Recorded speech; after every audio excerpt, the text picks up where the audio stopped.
નમસ્કાર વિદ્યાર્થી મિત્રો, 3 જૂન 2026 ડેઇલી કરંટ અફેરમાં આપનું હાર્દિક સ્વાગત છે. મિત્રો, છેલ્લે સુધી જોડાયેલા રહેજો, જેથી કરીને અગત્યનો એક પણ ટોપિક આપનાથી મિસ ન થઈ જાય. હવે મિત્રો, ક્વેશ્ચન નંબર 1. હોંગકોંગમાં આયોજિત 22મી એશિયન અંડર 20 એથ્લેટિક ચેમ્પિયનશિપ 2026માં ભારતે કયું સ્થાન પ્રાપ્ત કર્યું? તો સાચો જવાબ આવશે મિત્રો ઓપ્શન બી, બીજું સ્થાન. હવે મિત્રો, ભારતે 19 મેડલ જીતી લીધા છે, જેમાં 10 ગોલ્ડ, 5 રજત એટલે કે સિલ્વર અને 4 કાંસ્ય પદક સાથે કુલ પદક કોષ્ટકમાં રનરઅપ એટલે કે બીજું સ્થાન મેળવ્યું છે. ચેમ્પિયનશિપમાં ચીન પ્રથમ અને જાપાન ત્રીજા સ્થાને રહ્યા હતા. આ વિદેશી ભૂમિ પર ભારતનું સર્વશ્રેષ્ઠ પ્રદર્શન રહ્યું. પૂજા સિંઘે મહિલાઓની હાઈ જમ્પમાં 1.93 મીટર કૂદકો મારી સુવર્ણ પદક જીત્યો અને ભારતીય સિનિયર રાષ્ટ્રીય રેકોર્ડ પણ તોડી નાખ્યો છે.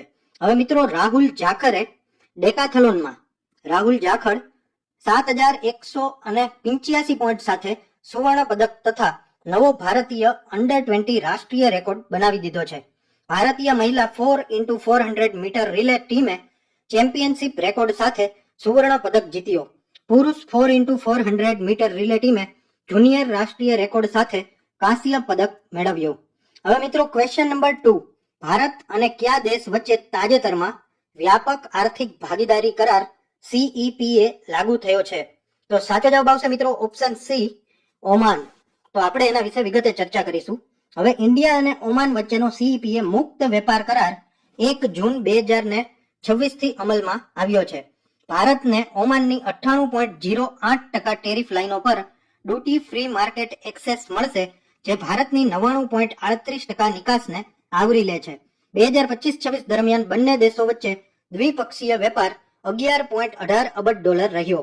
કાપડ, રત્ન જવેરાત, ચામડા, એન્જિનિયરિંગ માલ, ઓટોમોબાઈલ અને ફાર્માસ્યુટિકલ ક્ષેત્રોને વિશેષ લાભ મળશે.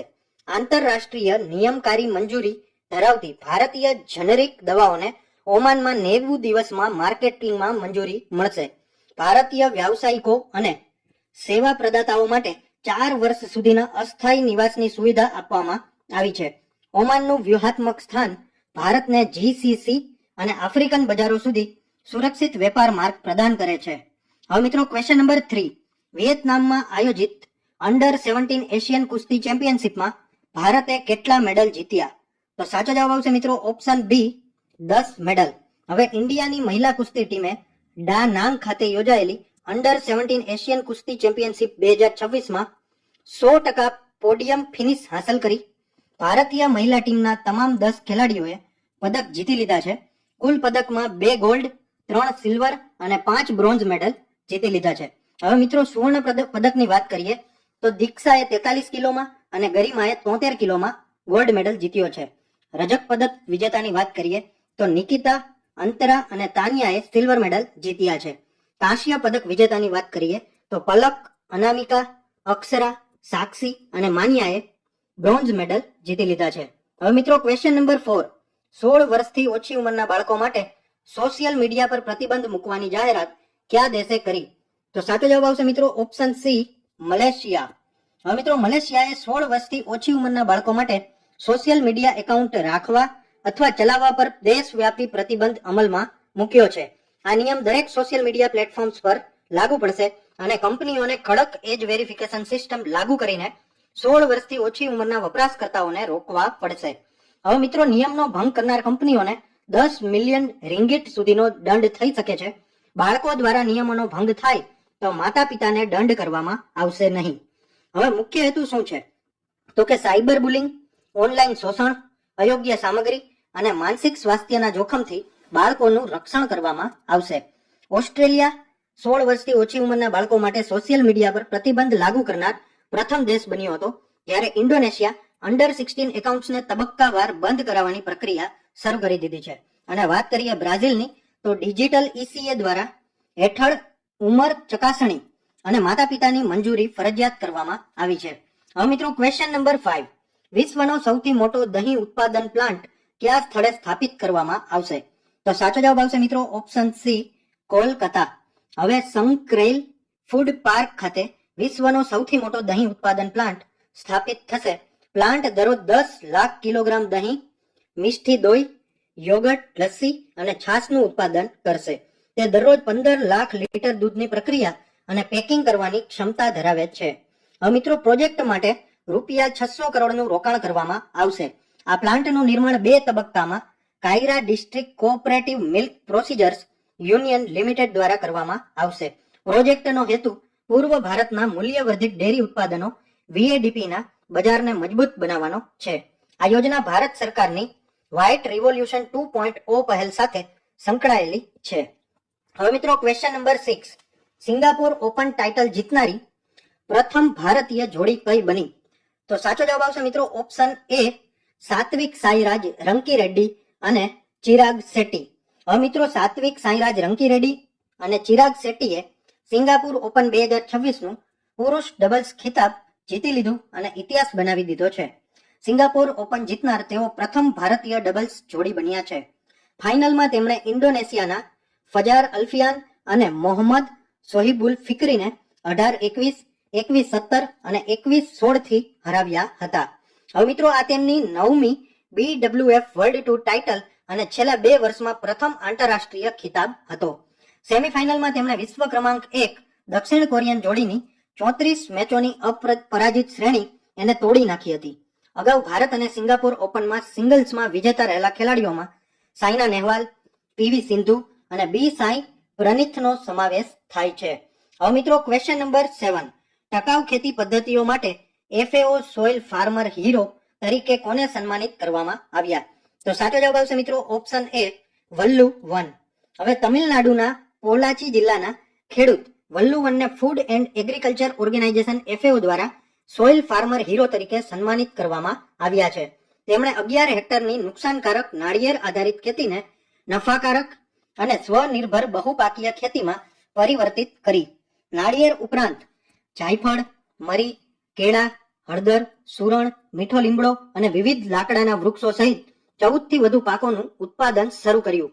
કૃષિ પદ્ધતિને કુદરતી જંગલ જેવી બનાવી જમીનની ભેજ જાળવી રાખી અને પાણીનો વપરાશ પણ ઘટાડ્યો.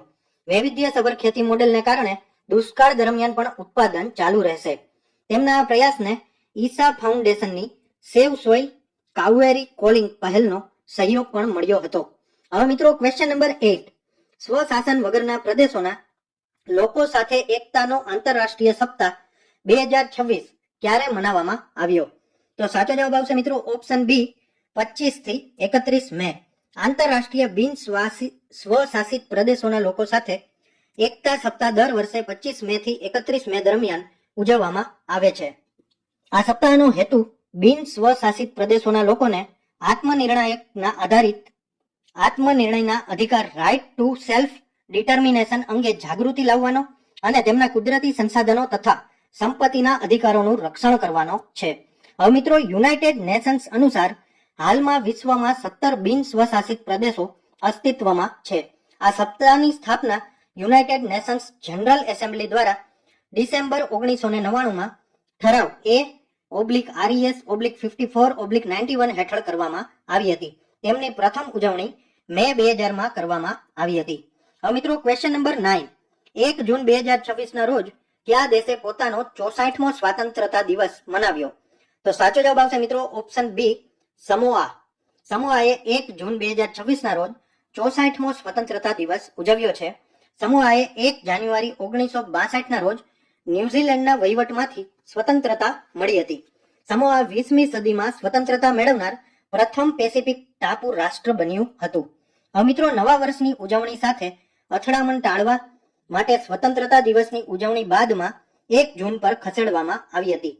2026ની ઉજવણીની થીમ હતી સમોઆ યુઆટાસીમોસે અમાતાગા ફુઓ, એટલે કે સમોઆ નવા પ્રારંભ માટે એકતાબદ્ધ છે. ઉજવણી દરમિયાન રાજધાની અપિયામાં શાળા પરેડ, પરંપરાગત સાંસ્કૃતિક કાર્યક્રમો, પ્રાર્થના સભાઓ અને ફોતાસી એટલે કે લાંબી હોડી રેસ યોજાઈ હતી. હવે મિત્રો, ક્વેશ્ચન નંબર 10. પદ્મભૂષણથી સન્માનિત સુમન કલ્યાણપુર, જેમનું 89 વર્ષની વયે નિધન થયું, તેઓ એક પ્રખ્યાત શું હતા? તો સાચો જવાબ આવશે મિત્રો ઓપ્શન C, ગાયિકા. સુમન કલ્યાણપુર ભારતના પ્રખ્યાત ગાયિકા હતા. તેમનું 89 વર્ષની વયે નિધન થયું. તેઓ 1950 થી 1980 ના દાયકાના હિન્દી ફિલ્મ સંગીતના સુવર્ણ યુગની અગ્રણી ગાયિકાઓમાંના એક હતા. તેમણે હિન્દી, મરાઠી, ગુજરાતી, બંગાળી, આસામી, ભોજપુરી અને ઓડિયા સહિત અનેક ભાષાઓમાં હજારો ગીતો ગાયા હતા. તેમના લોકપ્રિય ગીતોમાં આજકલ તેરે મેરે પ્યાર કે ચર્ચે અને નાના કરતે પ્યાર તુમી સે કર બેઠે અને તુમને પુકારા ઓર હમ ચલે આયેનો સમાવેશ થાય છે. હવે મિત્રો, તેમની મધુર અને શાસ્ત્રીય તાલીમથી સમૃદ્ધ ગાયકીની તુલના ઘણીવાર લતા મંગેશકર સાથે કરવામાં આવતી હતી. તેમણે મોહમ્મદ રફી સાથે 140 થી વધુ લોકપ્રિય યુગલ ગીતો ગાયા હતા. ભારતીય સંગીત અને સંસ્કૃતિમાં તેમણે અમૂલ્ય યોગદાન બદલ 2023માં પદ્મભૂષણથી સન્માનિત કરવામાં આવ્યા હતા. હવે મિત્રો, ક્વેશ્ચન નંબર 11. ભારતનું પ્રથમ સ્વદેશી stratospheric super pressure balloon SPB vista કઈ કંપનીએ લોન્ચ કર્યું? તો સાચો જવાબ આવશે મિત્રો option C, red balloon aerospace. Red balloon aerospace દ્વારા ભારતનું પ્રથમ સ્વદેશી stratospheric super pressure balloon SPB platform vista launch કરવામાં આવ્યું છે. આ લોન્ચિંગ મિશન સાના હેઠળ વિજયવાડાના ઇન્દિરા ગાંધી સ્ટેડિયમથી કરવામાં આવ્યું. વિસ્ટા હાઇડ્રોજન સંચાલિત પ્લેટફોર્મ છે જે લગભગ 25 કિલોમીટર ઊંચાઈ સુધી સ્ટ્રેટોસ્ફિયરમાં પહોંચ્યું હતું. હવે મિત્રો, આ સિદ્ધિ સાથે ભારત અમેરિકા, ફ્રાન્સ, જાપાન અને ચીન પછી સ્વદેશી SPB ટેકનોલોજી ધરાવતો વિશ્વનો 5મો દેશ બની ગયો છે. સુપર પ્રેશર બલૂન લાંબા સમય સુધી સ્થિર ઊંચાઈ જાળવી શકે છે અને સામાન્ય હવામાન બલૂન જેવી રીતે ફાટતું નથી. વિસ્ટા આપત્તિ વ્યવસ્થાપન, પર્યાવરણ નિરીક્ષણ, પૃથ્વી અવલોકન અને ગ્રામ્ય ટેલિકોમ્યુનિકેશન માટે ખૂબ જ ઉપયોગી છે. એક વિસ્ટા બલૂન આશરે 400 મોબાઈલ ટાવર જેટલી સંચાર સેવા પૂરી પાડી શકે છે. હવે મિત્રો, ક્વેશ્ચન નંબર 12. ચર્ચામાં રહેલો બાયબ્લોસ કિલ્લો કયા દેશમાં આવેલો છે? તો સાચો જવાબ આવશે મિત્રો ઓપ્શન બી, લેબનોન. બાયબ્લોસ કાસલ એટલે કે બાયબ્લોસ ફોર્ટ લેબનાનમાં આવેલા ઐતિહાસિક કિલ્લો છે.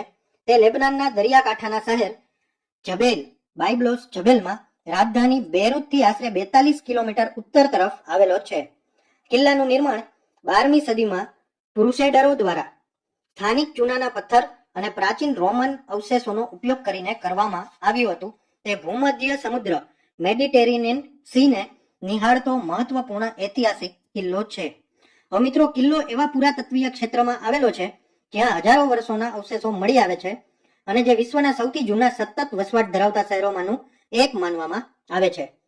બાયબ્લોસ સ્થળને યુનેસ્કો વિશ્વ ધરોહર વર્લ્ડ હેરિટેજ સાઇટનો દરજ્જો પણ મળ્યો છે. તાજેતરમાં બાયબ્લોસ લેબનોન્સ મિલેનિયલ સિટી નામના આંતરરાષ્ટ્રીય પુરાતત્વ પ્રદર્શનને કારણે આ સ્થળ ફરી ચર્ચામાં આવ્યું છે. હવે મિત્રો, ક્વેશ્ચન નંબર 13. આંતરરાષ્ટ્રીય sex workers day, international sex workers day દર વર્ષે કઈ તારીખે મનાવવામાં આવે છે? તો સાચો જવાબ આવશે મિત્રો ઓપ્શન બી, 2 જૂન. આંતરરાષ્ટ્રીય સેક્સ વર્કર્સ દિવસ દર વર્ષે 2 જૂનના રોજ મનાવવામાં આવે છે. આ દિવસની શરૂઆત 2 જૂન 1975ના રોજ લાયોન, ફ્રાન્સ ખાતે થયેલા ઐતિહાસિક વિરોધ પ્રદર્શનની યાદમાં કરવામાં આવે છે.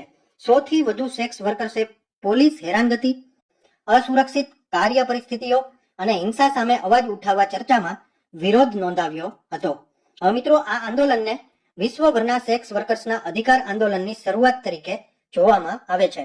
1976 થી આ દિવસ દર વર્ષે ઉજવવામાં આવે છે. આ દિવસનો હેતુ માનવ અધિકારો, સમાન ન્યાય, કાનૂની સુરક્ષા અને સામાજિક ભેદભાવ ઘટાડવા અંગે જાગૃતિ ફેલાવવાનો છે. હવે મિત્રો, આ વિડીયો જોવાથી તમારા નોલેજમાં વધારો થયો હોય તો વિડીયોને એક લાઇક જરૂરથી આપી દેજો. તમે કઈ એક્ઝામની તૈયારી કરો છો એ કમેન્ટ કરી અને જણાવી દેજો. જો તમારા મિત્રો કોઈ તૈયારી કરતા હોય તો આના વિડીયો અચૂકથી શેર કરી દેજો અને ચેનલમાં નવા હોય તો ચેનલને સબસ્ક્રાઇબ કરી લેજો અને બેલ આઇકન પણ દબાવી દેજો, જેથી કરીને આવનારી એક પણ અગત્યની અપડેટ આપનાથી મિસ ન થઈ જાય. ધન્યવાદ.